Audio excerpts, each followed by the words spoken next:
Yeah, here we are at the Anachronic College of Comic Book Knowledge. And we're here again for another applicant. But before we get to the applicant, let me say hello to Professor Gary B., the casual comic guy. Good Hi, evening, Professor all. Gary. How are you this evening? I am doing well, thanks. Thanks for having me Uh, on. I feel like you and I are attached at the hip this week.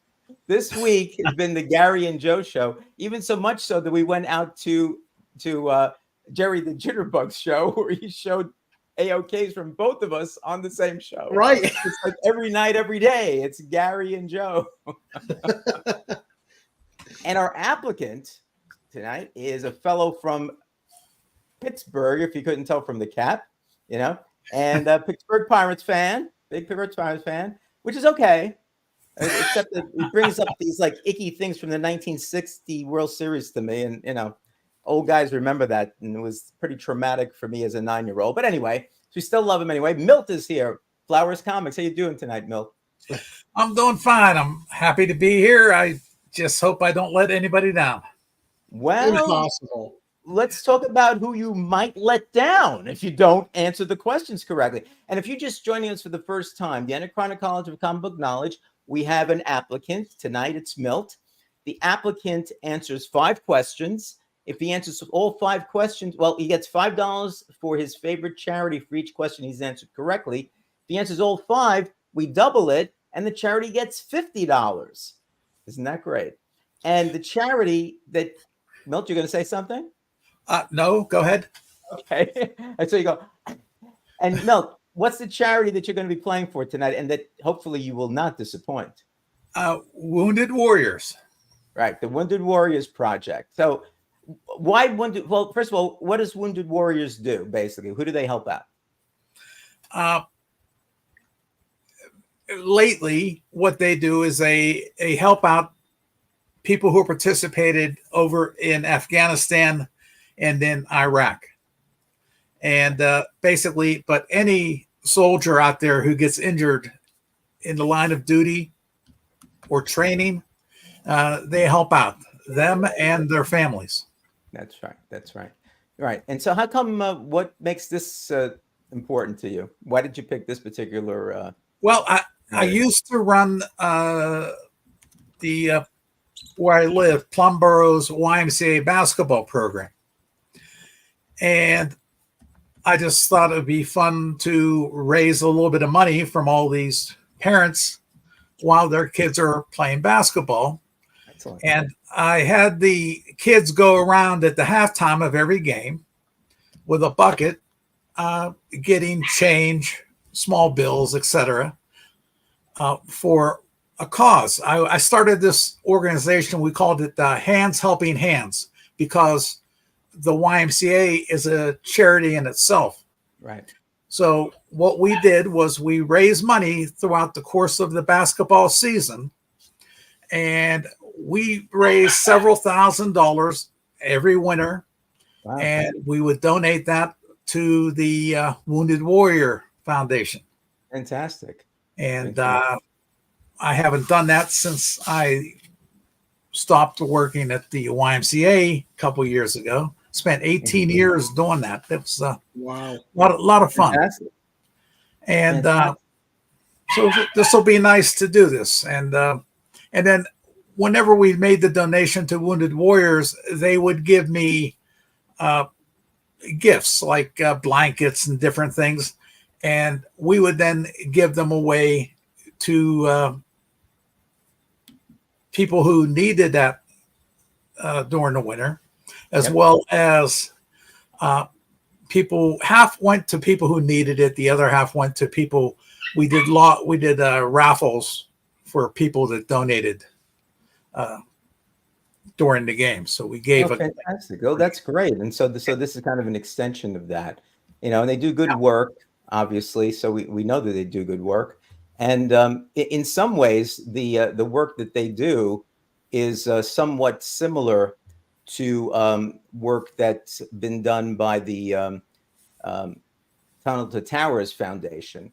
I want to take this opportunity before we go say hello to the chat to tell people that we do have a membership here, and both Gary and Milt are members. Thank you. And all of them, it's just $1.99 a month, and all the money that we get from that, or any super chats, or anything that you might buy at the Anachronic Comics store, goes to St. Jude's Hospital, Children's Hospital for researching cancer, and the Towers Foundation, which does some of the similar work that you saw for Wounded Warriors. It's a little bit more expansive. They build homes, and they give out scholarships to children of deceased soldiers and first responders, and a bunch of different things like that. But it's an overlap, and it's really necessary and needed. So I want to thank Tina, Terry Deadman, Mark Andrews, Chuck Hensey, Trev, the shipping guru, Gary B, who's here, Phil Tastic, Brian LCS, Naman Bookworm. We have Richard Beat, Pretty Fly for Filipino Guy, Rob Fatstacks, Cliff on Comics, Milk Miller, who's here, thank you, Dave Draghi, Evils Comics, Sleepy Reader, Spinnerack Studios, Doug Bratton, Chris Bigger, and Dave Bratton. A lot of you guys that I just mentioned are down at Heroes Con, so hopefully you can catch this the replay when it comes up later on when you get back home. All right, so let's take a quick look at the chat and say hi to everybody who's here, and then we'll get to Milt and the questions. All right, so starting off, we had Jerry stop by early to say hi. You guys are too smart for me. I don't know, Jerry. We're waiting for you to come on. We have Las Cruces, of course, here.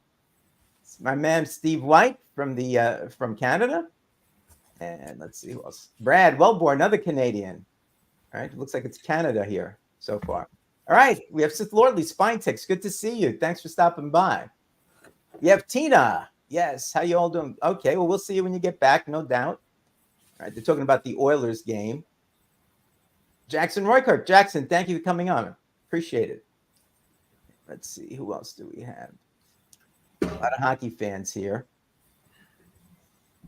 Is Jerry now? He's back. Good evening. Let's see, that might be it. Oh, Skulder Comics. Welcome. Welcome. I don't think we've seen you here before. And we have CJ. I'm only going to say hello to you once, CJ. Don't worry about it. Okay. All right. So, Milt, you're going to answer 5 questions now, right? What character or whatever did you pick for this? Howard the Duck. Howard the Duck. Ergo, I've got the Howard the Duck right here. These are AOKs from Milt, and took them out, put a couple of them back there. Now, why Howard the Duck, Milt? Come on. It's his main foul. He's a foul guy. No, I like satirical type of stuff. I like, if I was a duck, he talks like I would talk. He can be a jerk. It can be fun. It can be. Be careful what you say. Well, it was a fun idea, and I just fell in love with it back in the 70s. Okay. So as we go through these questions, I mean, feel free to amplify a little bit more about it, because part of the college, of course, is the imputation of knowledge, not just to you or me or Professor Gary, because we're so smart and that's why we're doing this thing, but everybody else who might watch this and might not know much about Howard. Maybe we tell them a little bit about it, and might expand on some other things that may not necessarily be in the questions. All right, so Professor Gary will be asking you the first 3 questions, and I'll be asking you the last 2 questions. And again, after we finish a question, let's talk a little bit about it, see what you think. We all ready?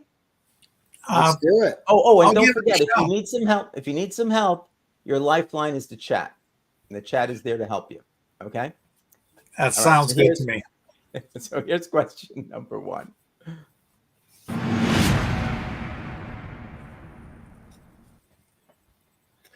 In which comic book did Howard the Duck make his first appearance? Okay, that's a simple one. That's Adventures into Fear, number 19. Are you sure of that? Is that your final answer, sir?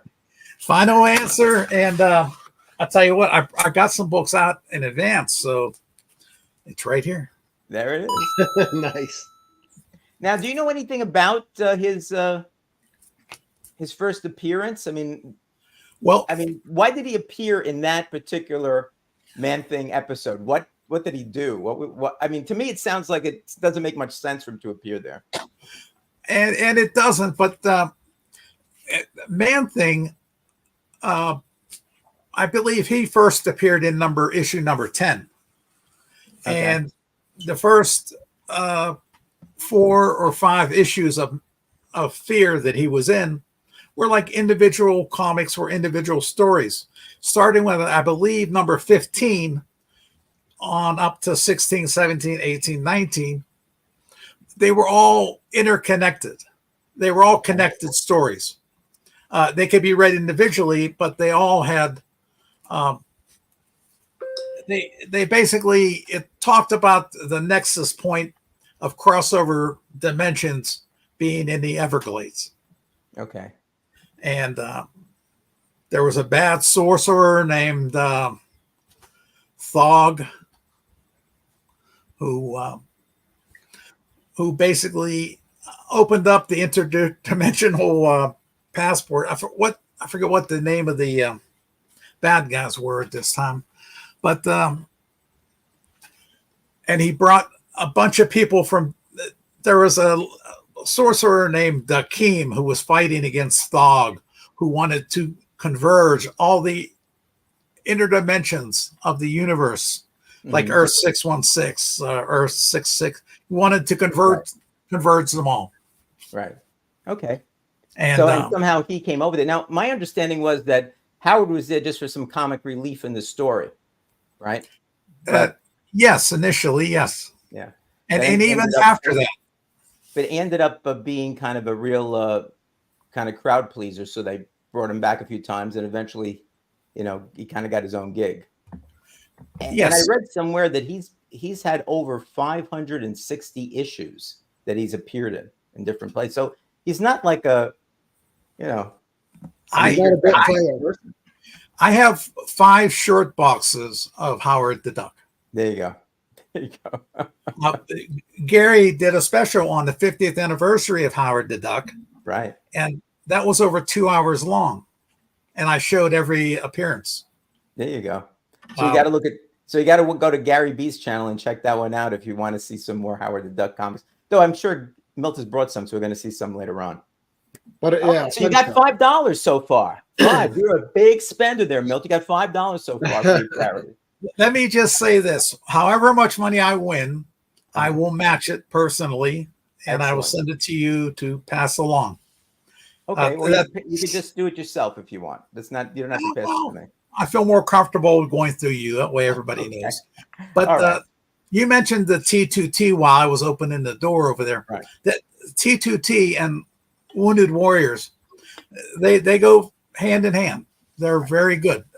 T2T does first responders, right, and as well. But it's a great organization. And one of the nice things about doing. I'm sorry, go ahead, Gary. Oh, so we should mention Mission 22 while we're at it too, if we're talking about veterans. Right. Yes. And one of the good things about all these organizations, besides the good that they do, is that we're talking about them today. So if you look at my background, we've got the American flag. It is Flag Day, June 14th today. So it's most appropriate that we show some patriotism and some thank you to these people, both first responders and military who protect us and keep us free. Appreciate it. Along the veterans line again, it is sad. The number of veterans that commit suicide every day is just pathetic. It's not good. Right. And right. And these two organizations really help bring them, kind of make it possible for them kind of to live their lives in a way that kind of allows them to be part of the community, be part of life when they come back, some of them crippled, or families that have lost their loved ones, either abroad or here. And, they're thinking about what are they going to do, how this is going to go. And it just brings them together. And it really, I think, helps to reduce the number of people that of veterans that might consider taking their own lives. Yeah, so isolation is bad when you got a lot on your mind. You want to be around others. That's right. Yeah. With that, let's go on to number 2. Are you ready, Milt? Me. I'm going to do my best. There is number 2. All right, Milt. Here we go, buddy. Howard, who has webbed feet, A bill and feathers, but lacks wings so he can't fly. What other common duck activity does Howard not do? There's actually a lot of numbers to that, a lot of answers to that. But most likely you're going to bring up that he cannot swim. I think that's probably going to be Final answer. Now I want to watch the movie. I just watched it last month. You did. We have a question on the movie later on, so don't divulge anything. Oh. Uh-oh. All right. Not a So movie question. yeah, well, you know, it's an easy movie question. It's not a big, fantastic movie question. But this next one is something I didn't know. So it's kind of interesting. Not that I know a lot about Howard, but I didn't know this. So I mean, not swimming, and you mentioned there were some other things that would be answered. What other things, Milt, might be an answer to that question? I'm trying to think right now. Oh, I thought you said there were a lot of answers to that question. Well, he as far as the egg laying stuff goes, and well, the women lay eggs, don't they? the women lay eggs, but the way they lay the eggs is different. Okay, we don't want to get into that. It's magazine issue number 7. No, okay, all right. They go into it. All right, let's go to number 3. Now, this is one that I thought was interesting. I didn't know. I assume you, being a Howard the Duck aficionado, know the answer to this question, but it kind of surprised me. All right, let's bring this one up. Number 3.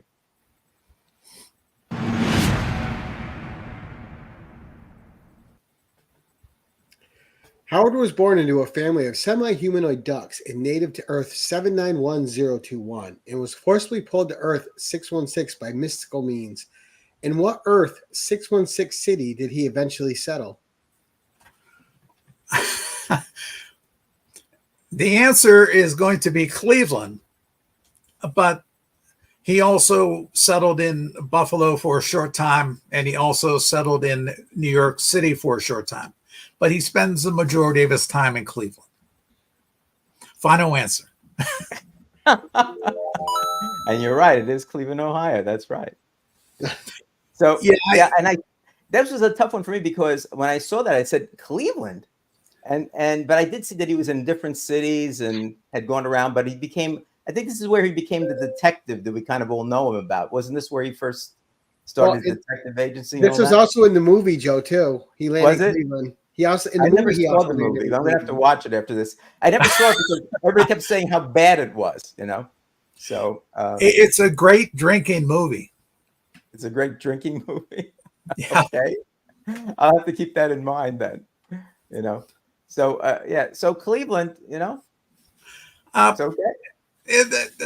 Cleveland's actually a pretty nice town. My youngest boy actually lives about 45 minutes south of Cleveland, and he goes up to I think it's Jacobs Field to his company he works for has a box in Jacobs Field, and they have a box for the in the new Cleveland Stadium for football games. Right, and it's amazing. Jacobs Field's actually really nice. I'm sure. Yeah, I'm sure. I'm trying to weasel my way into a trip up there. Plus, the rock and roll, changing the subject slightly, Gary has a 10-1-1 next week with me that is going to be a vinyl 10-1-1. Right. And the Rock and Roll Hall of Fame is in Cleveland. I'd like to get there one day. That's one place I'd really like to go. Do you really want to go, though? Because they're taking all kinds of crap acts that aren't rock and roll and putting them into the rock. Maybe I don't want to go. I don't know. Yeah. Okay. Anyhow. Okay. Let's say hi to John. Hey, John, how are you? Good to see you. Okay. So you've got $15 and you're matching it. So that means Wounded Warriors Project has $30 right now. 2 more to go. you get them both right, we double it to 50 from me. And that means you got to pony up 50 yourself. Yep. All right. Okay, here's number 4.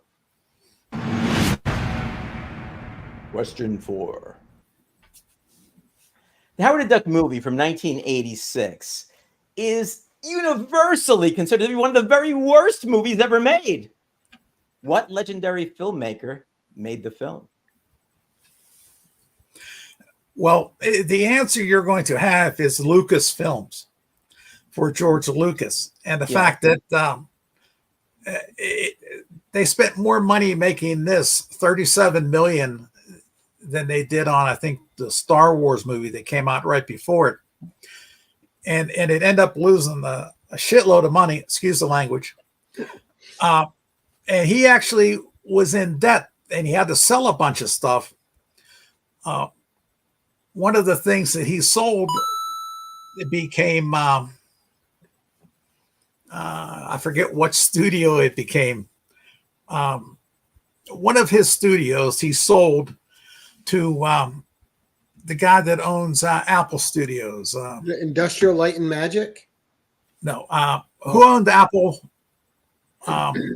is passed away now. Steve Jobs? See, I think he sold it to Steve Jobs. Mm-hmm. And I don't recall what the name of the studio was. Somebody else out there in the chat must know. But he had this, because he was going bankrupt, he had to sell some of his assets. And you know something? He had done American Graffiti both in 1973 as well, which was a big success.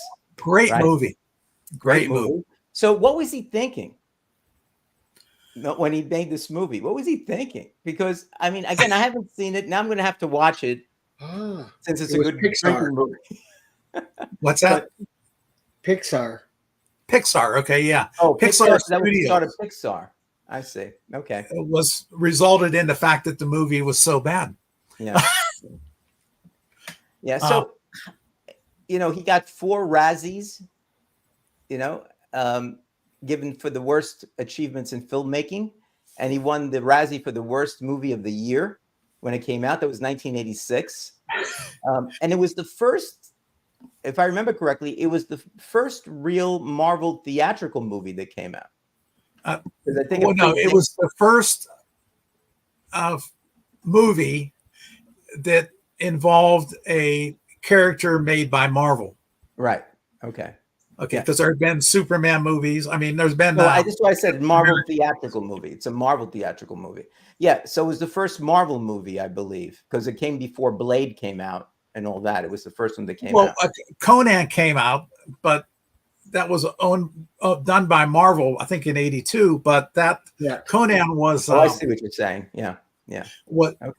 Yeah, they didn't. But that was a licensed property. Marvel didn't come up with it. What's that? Yeah.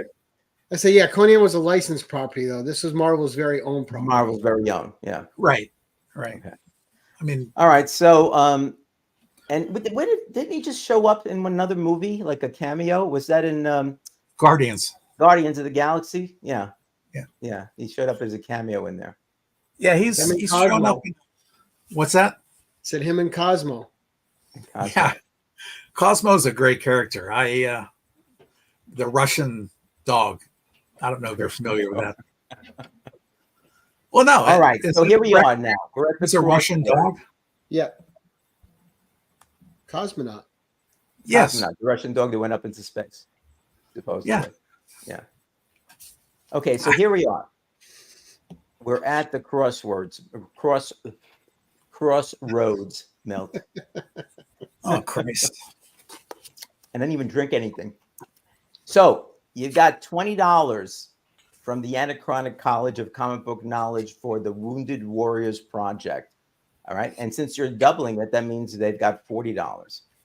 But if you get this one right, not only will it be $25 from the Anachronic College of Comic Book Knowledge, but we're going to double it to $50. All right. And with your 50, that'll make $100 going to the Wounded Warrior Project to help some of our wounded military that come back and need some help.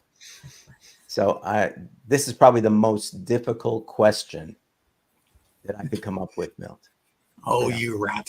And it's from 1975, which I understand you did not read any of the books, know nothing about.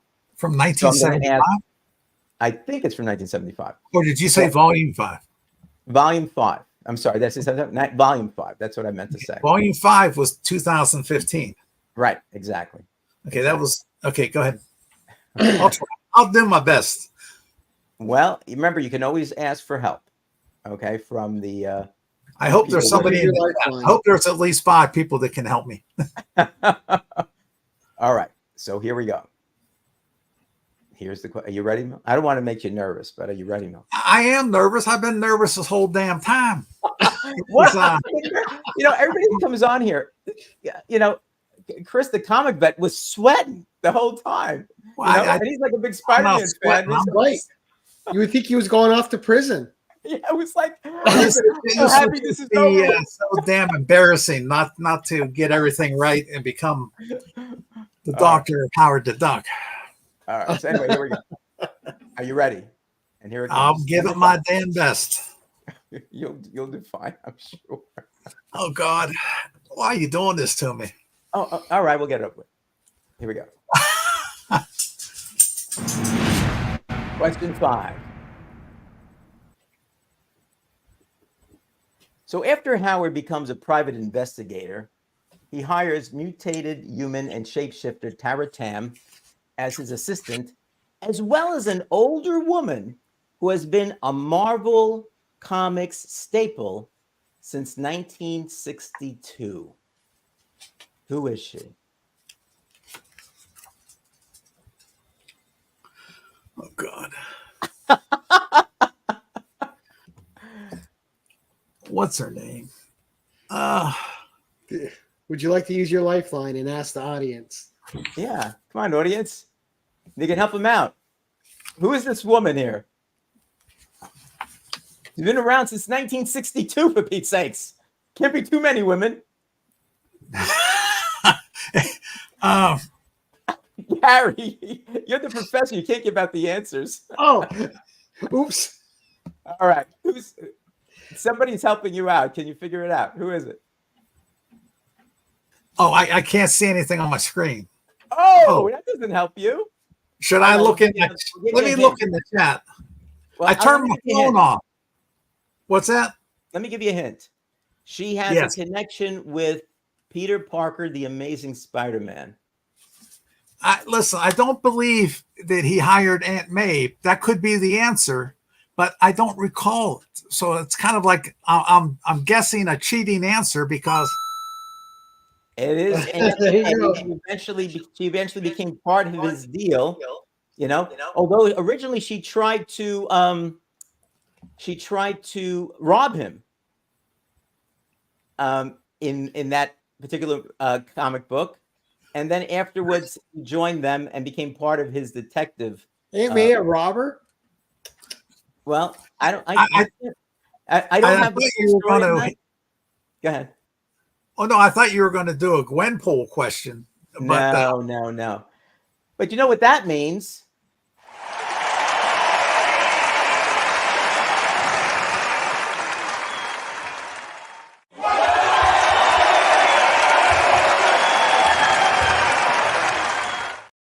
So you got the 50, and with your 50, that'll be 100, right? And not only that, Milt, not only that, but you are now Dr. Milt. You have a PhD in comicsology from the Anachronic College of Comic Book Knowledge. You join our illustrious list of doctors. Congratulations, Milt. Do I get a certificate? It'll go right. Everybody always asks that question. Maybe I should have made up certificates for you. It'll go right next. I'm actually a doctorate of material engineering. There you go. So now you're a double doctor. Oh, Bill's doctor says you are so smart, SMRT. Yeah. Oh God. Well, it wasn't that bad, was it, Milt? No, I mean, I think you guys took it easy on me, and I appreciate that. Mm-hmm. I did bring some like. Gary likes the movie, so there was this 3-issue Howard the Duck series that they did that was based on adaptation of the movie. Was it better than the movie? No, it was the same as the movie. This three book adaptation was also what the hell was that number? Marvel Super Special, I think number 41. They reprinted all 3 issues in that. But I gotta look that up. The one that was kind of neat was this is I got this signed at the Steel City Con a couple years ago, and I don't know if you can see it or not, but the person who signed it, that's a guy named Ed Gale, who was in the Howard the Duck costume in the movie. So I thought the guy was in the costume. What's that? I said he was in the costume. That's cool. Yeah. Yeah, it was kind of neat. There was another guy, I forget his name right now, who did the voice though. He just did all the acting and. Oh, okay.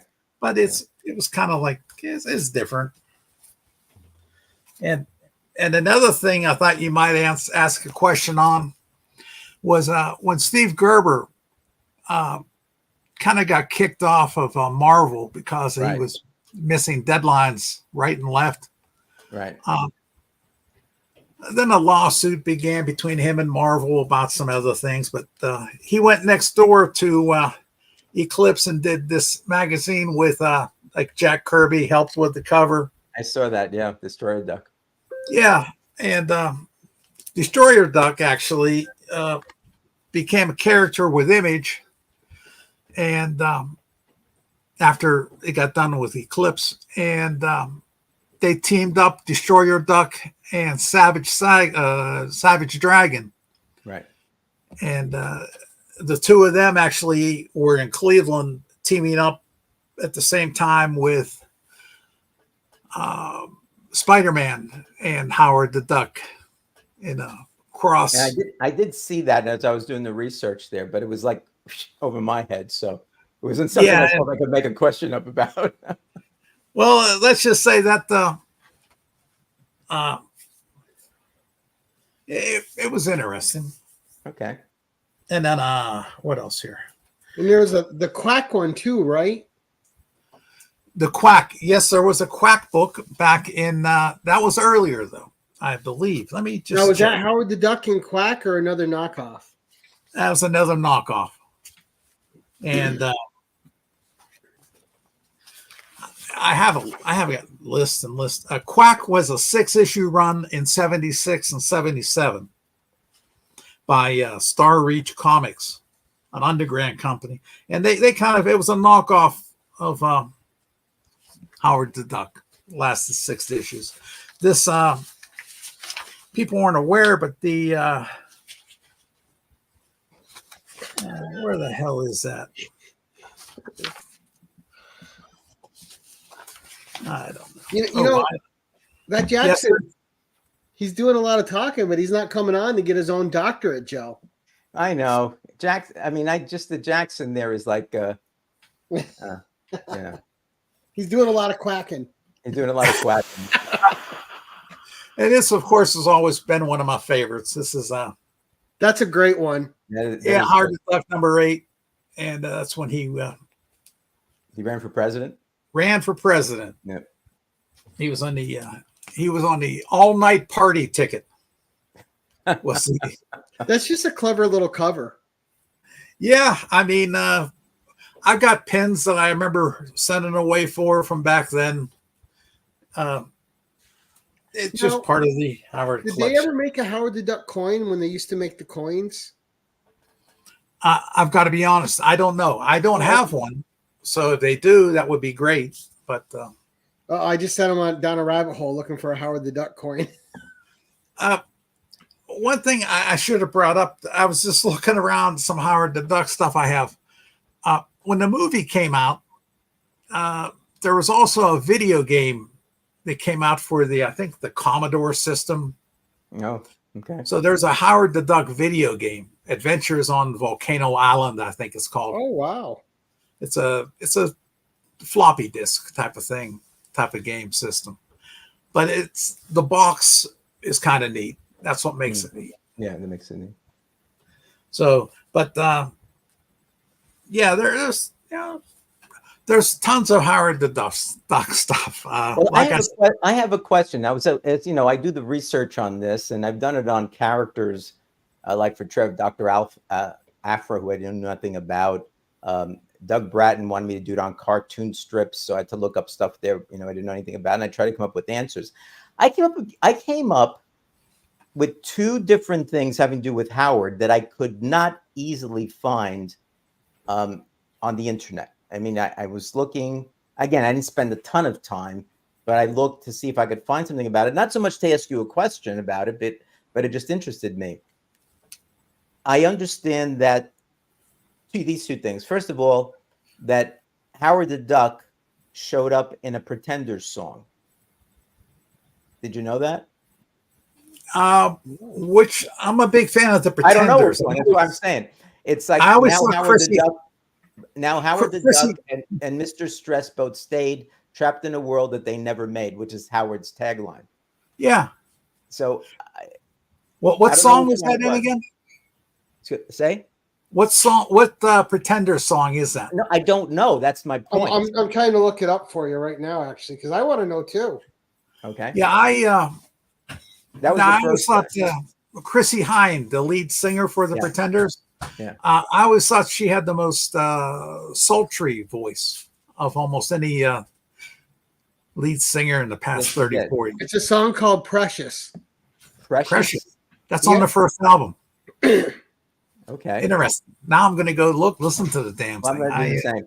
And the second thing was, now I was a very big, and I still have some of the books I bought when I was younger downstairs in my library. I was a big fan of Philip K. Dick, and of course some of his stories have been made into movies with Arnold and other people in there. Apparently, I read, but I couldn't again get the right answer to this, that Howard popped up in some fiction that was written by Howard K. Dick. And that's all I saw. It was a throwaway line in an article. And I tried to research it to find out, was it in a book? Was it in a short story? Because he wrote a lot of short stories also. And I couldn't find this. So now we know it's Precious with the Pretenders. But the question is, if that's accurate, and I couldn't find another article that mentioned it too. Usually I like to see it twice, then you kind of figure it's right. But that's something else that's out there, which might be interesting for Howard the Duck aficionado like yourself to, come up with. I'll just keep looking.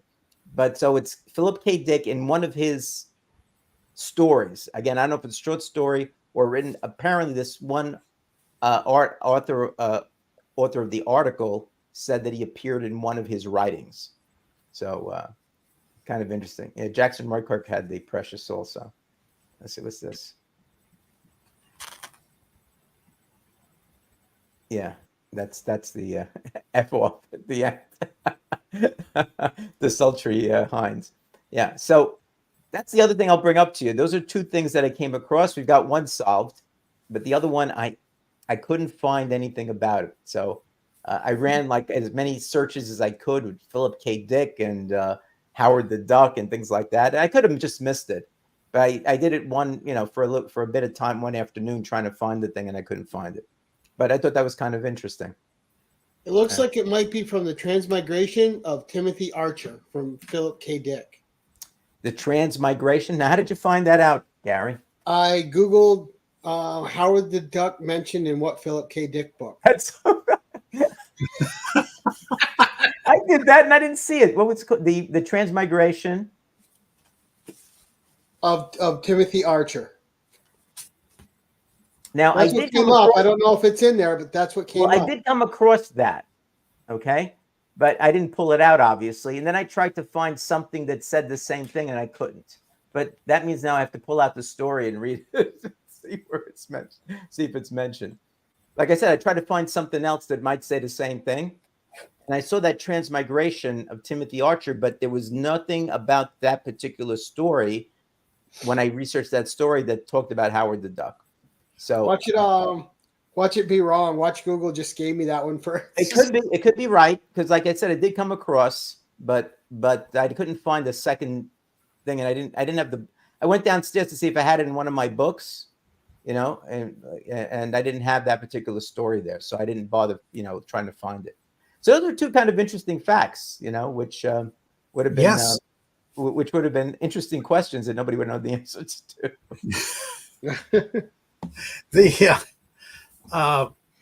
The transmitters. Now there's some stuff that have Howard the Duck that I don't have, like some paperback books. Oh yeah, There was a Howard the Duck volume, Howard the Duck 2 after it's based on like a sequel to the movie. Oh, so it's a sequel to the movie, but it's in book form. It's in book form, yeah. I don't have that. Okay. I haven't looked for it really, so. He finally gets with Leah Thompson, huh? Now, the thing, I read this when I was reading through the article. You'll love this, Milt, especially. I thought about you right away. So I came across this one article about the Howard the Duck movie where the guy says, you have Leah, what's her last name? Thompson. You have Leah Thompson in a nightie laying in a bed, and people don't like this movie? What's happened to humanity? What's happened to humanity? It was quite the nightie too. It was, because I saw the photo. I said, "Oh," I said that might be worthwhile to watch this movie and see this again. Of course, with my wife, of course. Let's not go there. What else? It's an interesting character, and I guess the question is whether or not there's any future for him in the MCU. What do you think? I think that he could be as big as Rocket Raccoon. Maybe Rocket will get Howard in his group of gun-toting guardians to go. And he could, but they got to let him be Howard. They got to let him be irreverent. They got to let him just be off the cuff with what he says and not censored. And recently, I did read where Marvel is considering doing, because of the Deadpool movie coming out now, is considering doing a string or some specific R-rated movies, which Howard would fit in perfectly then. Oh, yeah. So there was a series they did called Deadpool the Duck, which was kind of humorous. Yeah, that's right. That's right. So, Dr. Milt, is that okay? We might want to make sure that we address you in the proper way. So, is Dr. Milt okay, or do you want Dr. Miller, Dr. Flowers Comics? What do you think? What would be the right thing? Milt's fine. Okay, so and Milt. Give him all his credit, Joe. He didn't mention that he has a black belt in Quack Fu. Wow, it's true. That's his only superpower. Yeah, his black belt stuff. Yeah. It's this whole transmutational thing that he has occasional, where he can transform into different types of creatures. Mm-hmm. He can become a frog. He can become a human. He can become different types of animals.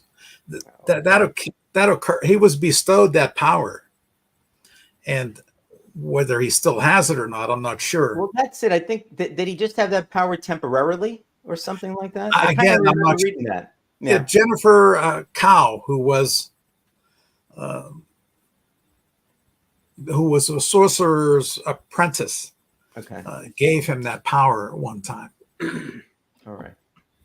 But okay, well, I think he's a cool character from what little that I read, and it kind of interested me a little bit in it, So I will watch the movie. I might go online and see if I can find some. I don't know if they have any. Do they have any trades of Howard the Duck? I'll see if I can find something like that. There's epic collections and omnibuses. Okay, so I'll look for that. And maybe read through some of it. If I can get the original first 10, 20 issues, that would be pretty good. And I'm going to do that to, just learn a little bit more about the epic collection and read those first 20. Yeah. Okay. The original omnibus is out of print now, so. Yeah, but I usually read those online. I go to my library's online thing, and I've read there's a lot of books that I always wanted to read, and I go to the comic book store, to the Newberry Comics or whatever, and there's like $49.95 and this and that for these compendiums and all this. And so I said, well, I don't know about that, because when I read it. I'm not big on saving them necessarily and rereading all of those, because I just like to read the story and know what it's like. And so I go online and I read them online. I take the book out of electronic download. It's on my computer and I just read it. I have 21 days to read it, and some of them are pretty good. I've read a bunch of them like that. So I'm going to be looking for a Howard the Duck one if I could find one. Anyway. Well, the first omnibus is pretty good, because okay, great. You get his whole story. Yeah. So I was going to ask Gary to tell us what's coming. Oh, there he is.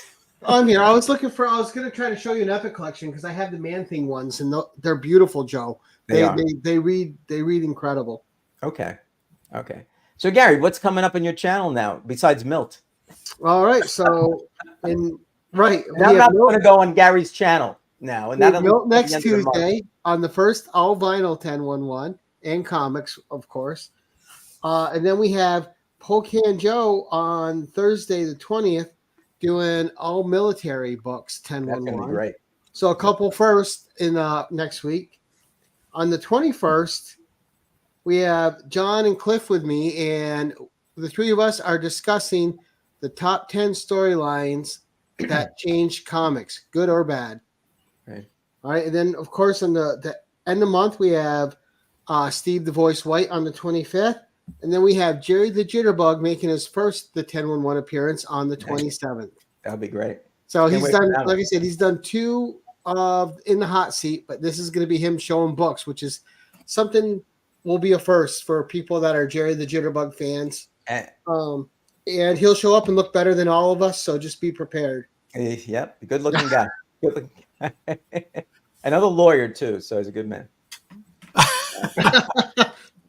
So in terms of live shows, we might have some videos coming up. I mentioned this on, the other night, excuse me, on Gary's channel. I've been working on some stuff, but I got a lot of other things going on, rehabbing a house, doing a whole bunch of different things. So I don't have a lot of time to sit down and record and whatever else.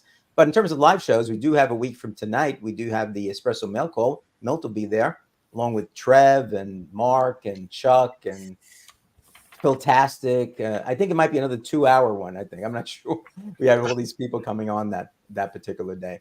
All right. And the week after that, we have the Afterlife of Comic Book Collections, where the comic book crowd is going to be talking about what may happen or what could happen to your comic book collection once you go elsewhere. So that's kind of interesting, because I have my own ideas on that, and we have some older guys involved with that too. To see, we have one young guy, and the rest of us are a little bit older. Be kind of interesting to see what people think, and everybody's situation is different. But this is a Steve White topic, and he's coming up with some questions, and he's going to be the one kind of moderating this one, so it's going to be kind of cool. Nice. Milt, did we miss any appearances of yours? No, I'll be on your and Gary's shows next week. But okay. I just wanted to mention, anybody who's kind of on the fence about Howard the Duck, the nearest thing that I can relate to it is if you like the Tick or any of the Tick comics, you'll love Howard the Duck, I think. He's not as rude and cruel. I mean, Howard the Duck's a little bit more rougher than the Tick, but the Tick has that type of humor that is rubs off on you, kind of like Howard the Duck does. Well, as we close off the show, I just want to say one thing.